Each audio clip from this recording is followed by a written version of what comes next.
Hey everyone, welcome to Online Help Guide. Today in this video, I'm gonna show you how to add featured posts to Facebook page. So let's get started. Begin by launching your Facebook application. Make sure you're logged into your Facebook page. Then tap on your profile icon. Scroll down until you find featured option. Then tap on Manage, which is right beside featured option. Then find the post that you want to pin. Tap on the pin icon, which is at the top right corner of your post. And this is how you can add featured posts to Facebook page.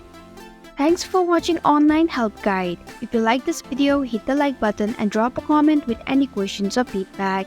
If you are new, subscribe and click the bell icon to stay updated on our future videos.